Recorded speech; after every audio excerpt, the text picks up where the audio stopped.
Vamos conversar agora um pouquinho com a gente sobre, deixa eu trazer aqui, a gente vai trazer a eleição no Clube de Engenharia do Rio de Janeiro. O processo eleitoral, lá falando sobre eleição, né? Agora a gente vai falar sobre essa eleição mais restrita aí ao Clube de Engenharia do Rio de Janeiro, acontece na quinta-feira agora. Os associados podem votar pela internet das 11h30 às 18 horas. Para a diretoria, Conselho Fiscal, além de renovar o terço do Conselho Diretor e as mesas diretoras das divisões técnicas e especializadas. O mandato dos eleitos se estende de 2024 até 2027. E por que é importante? Olha só, os debates dos rumos da engenharia e do desenvolvimento do presente e do futuro no Brasil passam por esse processo eleitoral que a gente está falando agora. Engenheiros, geólogos, agrônomos do Rio de Janeiro, todos vão votar nessa eleição, que é uma síntese que representa dois caminhos que estão em disputa na sociedade nesse momento aqui no Brasil. O desenvolvimento versus o neoliberalismo, a indústria versus o rentismo, a soberania versus a dependência. Sobre tudo isso, a gente conversa agora com o candidato nessa eleição, que é presidente do IBEP, é o Instituto Brasileiro de Estudos Políticos, e é o Francis Bogossian, que está aqui com a gente agora conectado para falar um pouquinho sobre esse processo eleitoral. Francis, seja muito bem-vindo. Eu queria que você falasse sobre a importância. Eu citei aqui um pouquinho, né, sobre essa eleição, ser síntese do que a gente tem em disputa aqui no nosso país. É correto dizer isso? Boa tarde. Boa tarde, eu queria em primeiro lugar agradecer o honroso convite, para mim é muito importante estar aqui dando o meu depoimento. O Clube de Engenharia, apesar de ser situado no Rio de Janeiro, ele é uma entidade nacional. Ele foi criado no Império, em 1880, quer dizer, tem mais de 100 anos.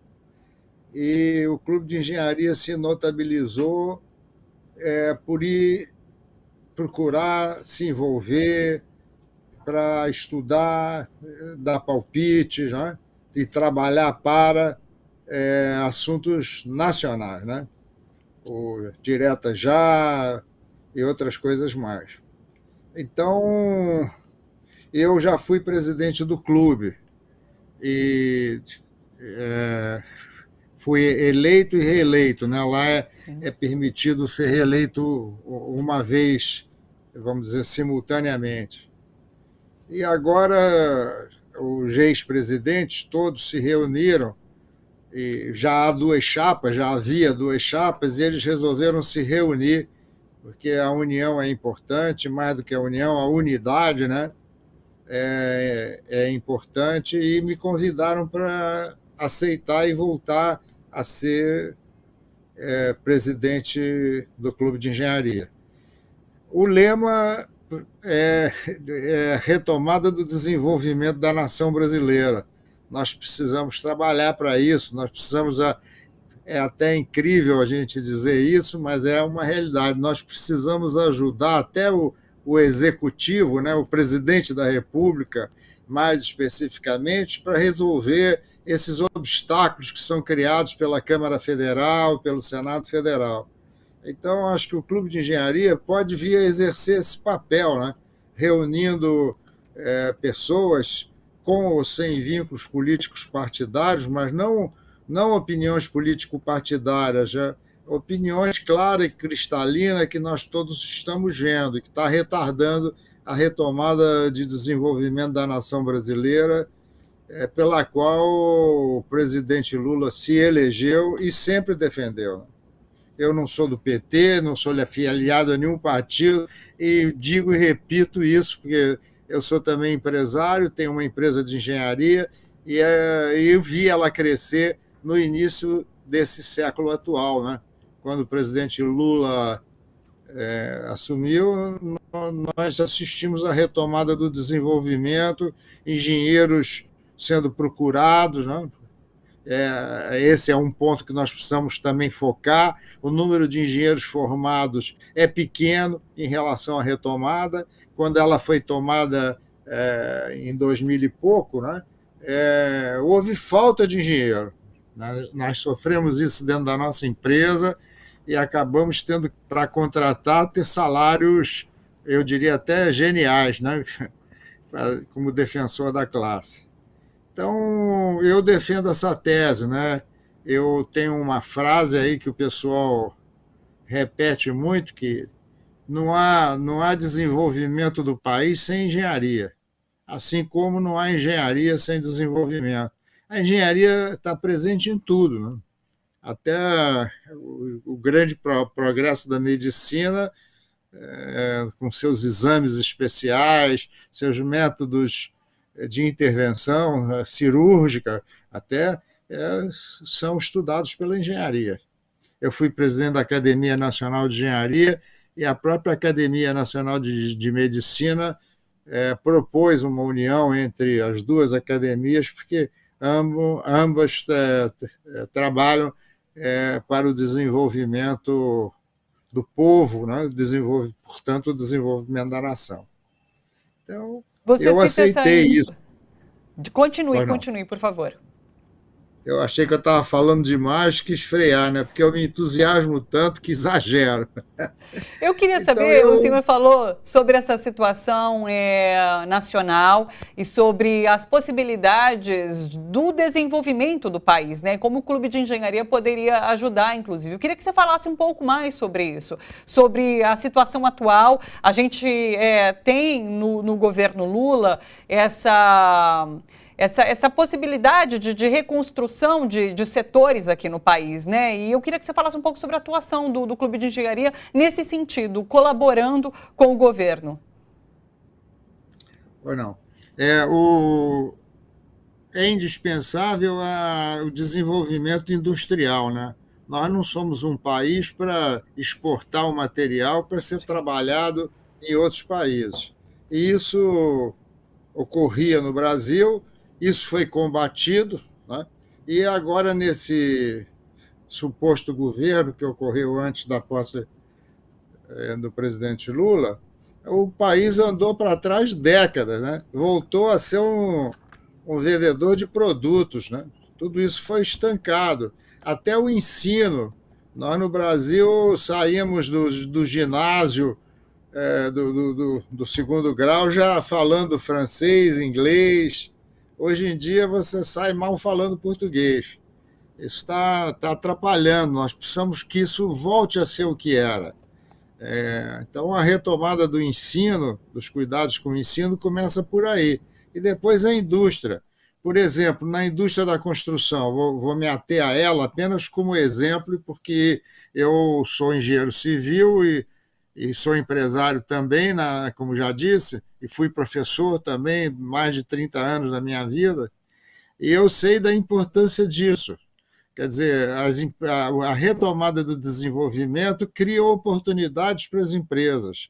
E oportunidade para as empresas não significa tão somente para oportunidades do pessoal de nível superior, os engenheiros, os geólogos, Tivemos uma mas queda. também, eu diria, Pronto. principalmente por causa do alcance social, emprego para mão de obra dita não especializada. E a construção pesada, ela admite o analfabeto também. Em sítios de obras de grande duração, nós instalamos um sistema de ensinar a ler e escrever. O expediente termina, em geral, às 16 horas, e você deixa ele se torna aluno, você oferece um lanche, um chuveiro que eles tomam, né, 15 para as 4 é que termina, faz um lanche e aí aprende a ler e escrever. Independente de vir a ser alfabetizado por promoção das empresas de construção pesada, essas pessoas elas crescem profissionalmente, elas deixam de ser serventes, passam a ser armadores, passam a ser eletricista, mecânico e etc. Na minha empresa, muita gente é assim contratada e depois vira engenheiro. Ele se torna um especialista, depois ele começa a ser auxiliar de engenheiro de operação, né? E aí ele vai fazer um curso de engenharia. Antigamente, o Brasil instituiu o curso de engenharia operacional, eu cheguei até a ser o coordenador, depois também foi cancelado. Então, o Clube de Engenharia, entidade nacional, repito, ele tem 20 divisões técnicas especializadas das mais diferentes ramos e especializações. E ele está apto, portanto, a subsidiar o governo federal, o governo estadual, o, os prefeitos das cidades. Então, eu pretendo, se eleito, eu sou homem da unidade. Nos meus 6 anos de gestão no Clube de Engenharia, não tinha o grupo que me elegeu e o grupo que foi contra mim. Eles participavam de comissões de acordo com suas especialidades. Não interessava se ele era branco ou preto, judeu, católico, muçulmano, se era branco ou se era preto, não interessa isso. Se é homem ou se é mulher, era o bom naquele assunto. E aí o apoio do presidente eleito foi de unidade. Então eu sou conhecido aqui, eu diria até no Brasil, como homem que luta pela unidade. Não tem diferenciação de coisas práticas com relação à sexualidade da pessoa. Não interessa no trabalho. Então, nós temos condição de apoiar e subsidiar. Nós temos condição de recorrer também à Academia Nacional de Engenharia, cuja sede é dentro do Clube de Engenharia. E a Nacional de Engenharia, analogamente à Academia Americana, National Engineering Academy, ela é sustentada pela Presidência da República nos Estados Unidos da América. Ela subsidia tecnicamente para decisões, às vezes políticas, mas subsidia tecnicamente a Presidência da República dos Estados Unidos. Então, nós já começamos a participar quando eu era presidente, e agora já terminou lá os meus 2 mandatos, e o presidente que me sucedeu também está cuidando disso, subsidiar sem ônus o governo federal. Então, eu penso numa união entre o Clube de Engenharia e a Academia Nacional de Engenharia lá situada para subsidiar os governos. Por exemplo, se me permitir, se eu estiver estendendo, me dá um pito aí. Eu tenho publicado alguns trabalhos que eu intitulo, vamos dizer, o título geral, Prevenção versus Mitigação de Catástrofes. Se você tiver um sistema de prevenção da catástrofe, você gasta de 2 a 10% do que você vai gastar na mitigação da catástrofe. E é isso que está ocorrendo. Ninguém faz a prevenção. Sim. Não faz a prevenção por quê? Porque os responsáveis são as prefeituras. E a maioria das prefeituras, à exceção a do Rio de Janeiro, por acaso, que tem a GeoRio, que é conhecida internacionalmente, é conhecida como a melhor ou a segunda melhor do mundo, mas a maioria dos municípios não tem. E o responsável legal é o prefeito. O prefeito não tem dinheiro para manter especialistas nessa área, e nem tampouco para fazer esse estudo que custa só 2%.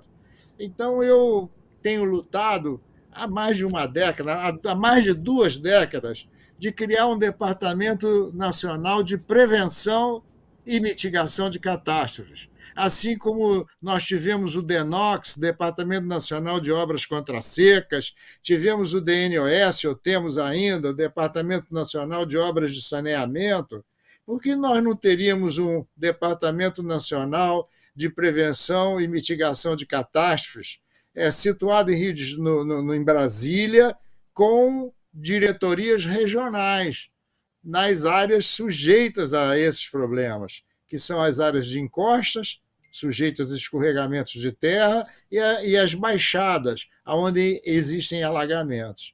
Então, esse departamento subsidiaria técnica e financeiramente as prefeituras dos municípios atacados. Teria um corpo técnico que visitava os municípios, dava o seu parecer, fazia o seu projeto de prevenção e evitava catástrofe. Evitando a catástrofe, você não só está economizando dinheiro, você está evitando morte e perdas de propriedade, perda de residências, perda de escritório, de local de trabalho, justamente de quem? Dos menos favorecidos. Então, eu acho que esse Sim. governo, e nós podíamos ajudar, podia criar um Departamento Nacional de Prevenção e Mitigação de Catástrofes, subsidiando as prefeituras de municípios ao longo do Brasil inteiro. Sim, tendo em vista Então, esses novos tempos, as mudanças climáticas, faz muito sentido. Agora, o senhor sem falou dúvida, muito bem sobre lembrado. o senhor falou sobre essa questão da formação, muito interessante. Eu queria te ouvir um pouco sobre mercado de trabalho, já que o setor como um todo contribui muito para a empregabilidade e com carteira assinada.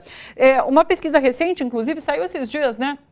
Da FGV mostrou que 7 anos após a reforma trabalhista, 70% dos informais querem carteira assinada. Então, agora a gente começa a ver os impactos dessa reforma trabalhista, que botou muita gente na informalidade, tirou muito posto de trabalho, né? Então, é algo para se repensar essa questão da empregabilidade agora no Brasil, já que, inclusive, a gente tem índices de empregabilidade melhorando. Como o senhor vê esse cenário? Eu sou terminantemente contra essa nova modalidade. Você tem que dar ao empregado as mesmas vantagens que tem o patrão. Na minha empresa, existe distribuição de resultados. Se existem bons resultados no primeiro semestre, o salário aparece na conta do funcionário, o chamado, nós chamamos lá na firma, de 14º salário. Se isso ocorrer de novo, ele tem o 15º ou 16º salário. Ele participa do resultado. Agora, você não vai registrar esse funcionário para dar a ele a garantia social. Nós lá temos um sistema de ajudar a comprar remédios, porque não adianta só dar um plano de saúde, porque os remédios estão caríssimos. São de entidades internacionais ou internacionais ligadas a um brasileirinho, né? Desse que está multimilionário, né? Ajuda até governos federais. Então, o remédio é uma roubalheira, quanto menos favorecido. Então, você dá plano de saúde para o seu empregado, certo? E aí o que acontece? Ele não tem dinheiro para comprar o remédio. Quer dizer, então você já vai tirar o direito que ele tinha. Não. O reajustamento anual que ele tem, quanto mais antigo e dedicado à empresa, mais ele aumenta o salário. Nós devemos lutar, sabe contra quê? Contra essas licitações pelo menor preço. Vai dizer, esse cara quer roubar, ele é empreiteiro.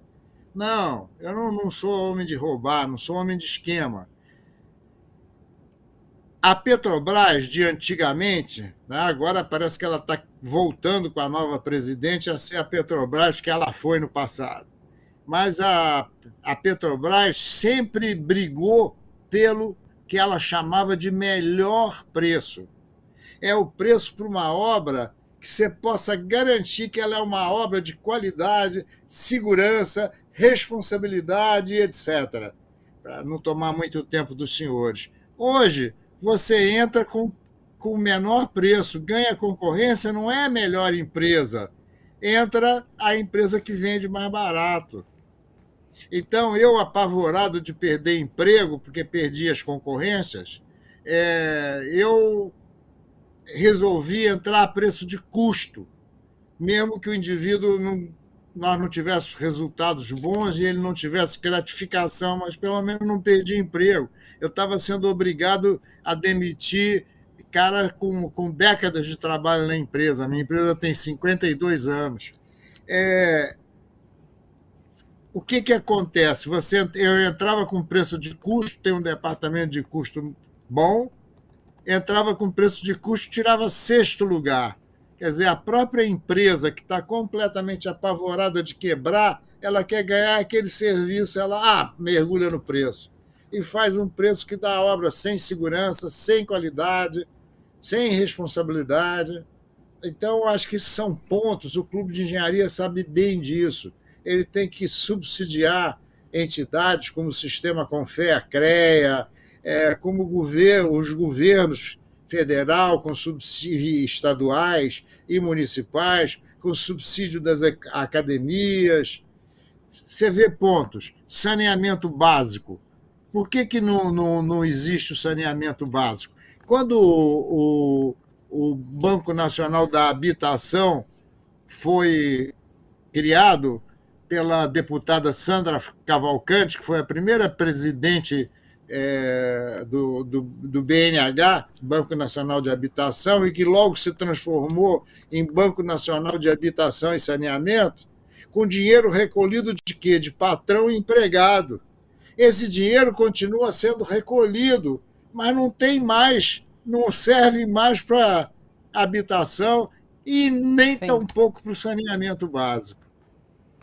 Então, Bogossian, o saneamento básico...